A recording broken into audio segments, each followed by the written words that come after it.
In this video, I'm going to share to you on how you can detect a language on your Windows. So let's get started.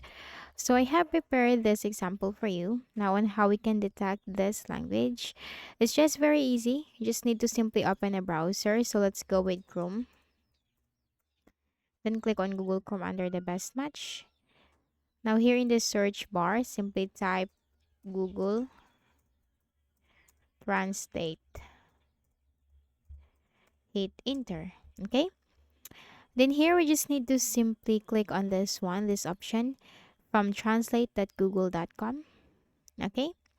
Then we need to copy our text. Okay. Then we just need to simply paste it here. Okay. And here it is. French detected. So it has been detected that this text is a French language, which can be translated into English, which means my name is Jessica. Okay, so that's it. That's how you can easily detect a language. So I hope this video helped you. Kindly please do not forget to hit the like button and subscribe to this YouTube channel for more tutorials like this. Thank you for watching.